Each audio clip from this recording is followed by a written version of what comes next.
Hello दोस्तों, स्वागत है आपका अपने channel Sunny C4 online classes में। दोस्तों, आज का हमारा टॉपिक है पॉसेसिव प्रोनाउंस, जिसे हिंदी में अधिकारवाचक सर्वनाम कहते हैं। सबसे पहले इसकी डिफिनीशन इंग्लिश में देखते हैं। The pronounce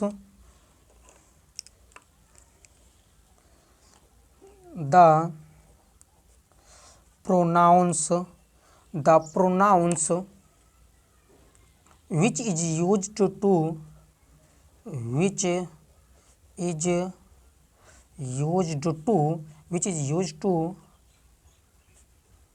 denote possession, possession, possession, or ownership, owner, ship, ownership is called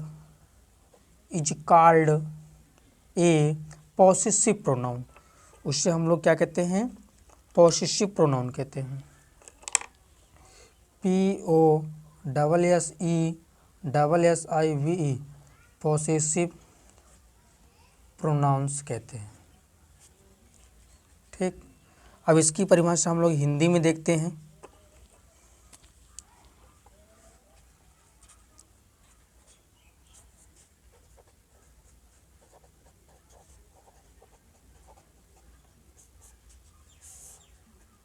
Hindi में इसकी परिभाषा समझते हैं। जिस सर्वनाम का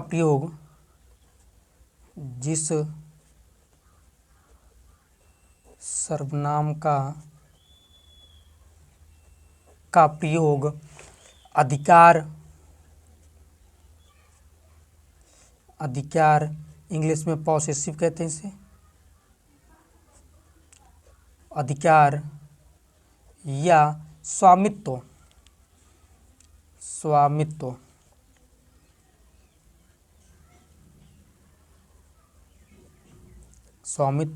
इंग्लिश में ऑनरशिप, OWNERSHIP, ऑनरशिप बोध कराने के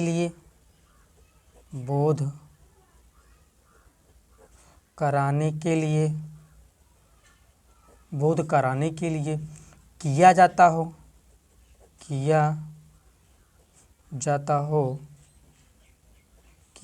हो उसे अधिकारवाचक सर्वनाम कहते हैं।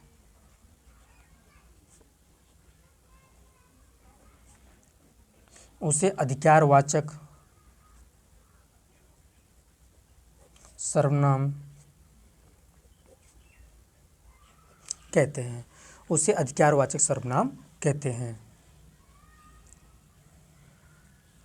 फॉर एग्जाम्पल के माध्यम से हम लोग समझते हैं। जो थोड़ा बहुत डाउट होगा एग्जाम्पल के माध्यम से क्लियर हो जाएगा। एग्जाम्पल सबसे पहले हम ये देखते हैं। दिस टेबल इज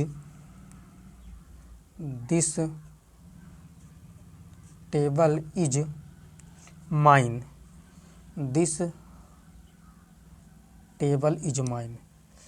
यह मेज मेरी है।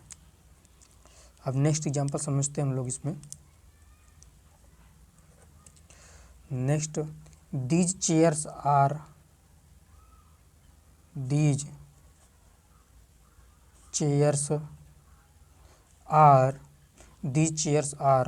Hours, OURS, hours.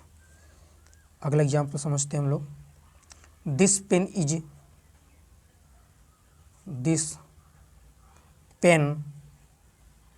Is hers, HERS, hers. Next example हम लोग समझते हैं इसमें। दैट इज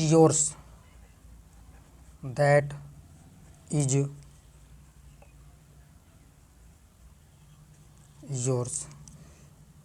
अगला एग्जाम्पल समझते हैं। Those are his.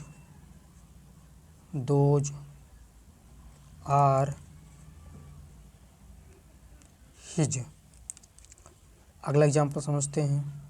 Those are theirs,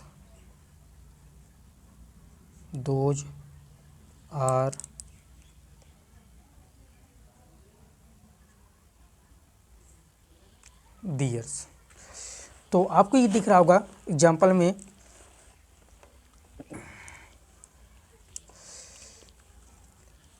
एक बार इसको समझते हैं जल्दी से, डिफिनीशन देखते हैं इसकी पॉसेसिव प्रोनाउन की। The pronouns which is use to denote possession, मतलब जो डिनोट करता है किससे, पॉसेसन को डिनोट करता है और ऑनरशिप को जो डिनोट करता है उसे हम क्या कहते हैं, पॉसेसिव प्रोनाउंस कहते हैं। ऐसा प्रोनाउन जो पॉसेसन को डिनोट करे और ऑनरशिप को डिनोट करता है उसे हम पॉसेसिव प्रोनाउंस कहते हैं। हिंदी में इसकी परिभाषा देखते हैं, ऐसा जिस सर्वनाम का प्रयोग अधिकार या स्वामित्व बोध कराने के लिए किया जाता है उसे अधिकारवाचक सर्वनाम कहते हैं। या ऐसे प्रोनाउन का प्रयोग जो पॉसेसन या ऑनरशिप को डिनोट करते हैं या उनका बोध कराते हैं उन्हें हम पॉसेसिव प्रोनाउंस कहते हैं, अधिकारवाचक सर्वनाम कहते हैं। तो एक बार फिर से समझते हैं दोस्तों, जिस सर्वनाम का प्रयोग अधिकार या स्वामित्व का बोध कराने के लिए किया जाता है उसे हम अधिकारवाचक सर्वनाम कहते हैं। फॉर एग्जाम्पल जैसे दिस टेबल इज माइन, यह मेज मेरी है या मेरा है।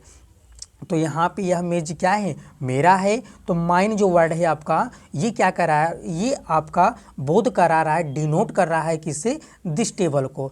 तो यहाँ पे जो वर्ड माइन है ये डिनोट कर रहा है, किसे डिनोट कर रहा है, ये माइन वर्ड डिनोट कर रहा है दिस टेबल को। तो यहाँ पे ये कह रहा है कि ये जो टेबल है वो क्या है, माइन मतलब मेरी है। तो यहाँ पे माइन वर्ड क्या कर रहा है, वो टेबल को क्या कर रहा है, वो पॉसेसन कर रहा है या अपना उस पर स्वामित्व बता रहा है, उस पर अपना ऑनरशिप बता रहा है। मतलब ये हुआ। अब नेक्स्ट एग्जांपल समझते हैं, दीज चेयर्स आर आवर्स, ये जो चेयर्स हैं ये कुर्सियाँ हमारी हैं। आवर्स का मतलब होता है हमारा, हमारी, हमारे। तो ये दीज मतलब ये, चेयर्स मतलब होता है कुर्सियाँ, तो ये कुर्सियाँ हमारी हैं। मतलब ये कह रहा है कि जो कुर्सियाँ हैं ये सभी मेरी हैं, हमारी कुर्सियाँ हैं। अर्थात हमें क्या कर रहा है, वो स्वामित्व का बोध करा रहा है, हमें अधिकार का बोध करा रहा है कि हाँ ये कुर्सी मेरी है। पॉसेसन और ऑनरशिप का जहाँ पे बोध होता है उसे हम अधिकारवाचक सर्वनाम कहते हैं। भाई सीधी सी बात है, जिस वस्तु पे, जिस चीज़ पे आपका अधिकार है वो आपका अपना है, तो जिस चीज़ पे आपका अधिकार है वो आपका अधिकारवाचक सर्वनाम होता है। नेक्स्ट एग्जाम्पल के माध्यम से लोग समझते हैं, this pen is here, sorry this pen is hers, यह कलम उसकी है। यह कलम क्या है, उसकी है। मतलब ये बता रहा है जो आपकी पेन है यह पेन उसकी है। मतलब ये अधिकार बता रहा है यह पेन आपकी नहीं है, यह पेन उसकी है। यह पेन आपकी नहीं है, यह पेन उसकी है। ठीक, दैट इज योर्स, वह तुम्हारा है। That is yours. ठीक दोस्तों, दैट इज योर्स, वह तुम्हारा है। इसमें बोध करा रहा है, पॉसेसन का बोध करा रहा है, आपका अधिकार बता रहा है कि नहीं यह आपका है, दैट इज योर्स, यह तुम्हारा है।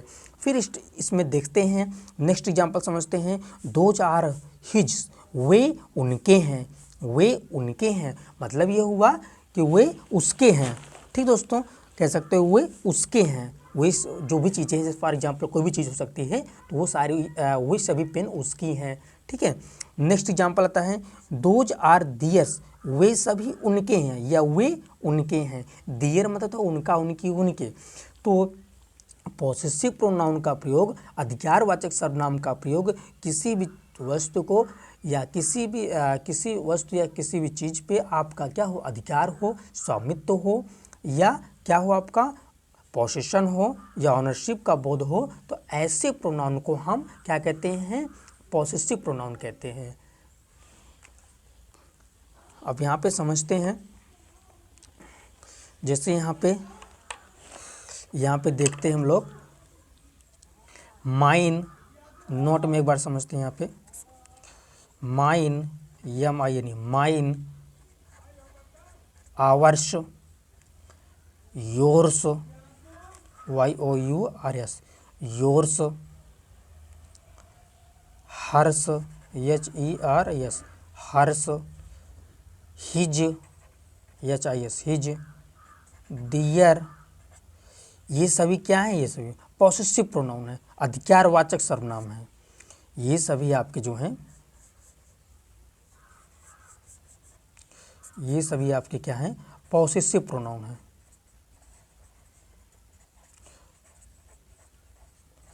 ये सभी आपके क्या है, ये पॉसेसिव प्रोनाउन है, अधिकारवाचक सर्वनाम है। इन सब का प्रयोग ही अधिकार के लिए किया जाता है।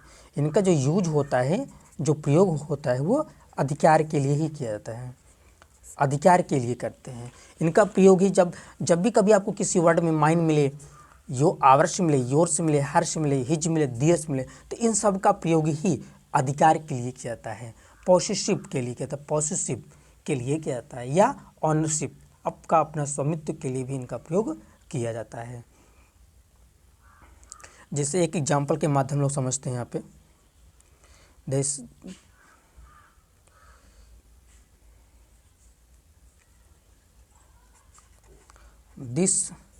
इज हिज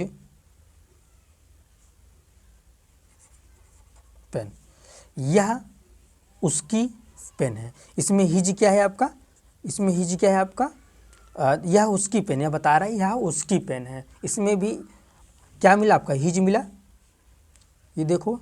और यहाँ पे देखो दियस है, हिज है, योर्स है, हर्ष है, माइन है। इन सब का प्रयोग ही अधिकारवाचक सर्वनाम में किया जाता है। ये सभी अधिकारवाचक सर्वनाम को बताते हैं। तो अधिकारवाचक सर्वनाम, आई होप दोस्तों आपको सभी कॉन्सेप्ट क्लियर हो गए होंगे, आपको समझ में आया होगा। Thanks for watching to my video. Please like, subscribe and share it. Thank you.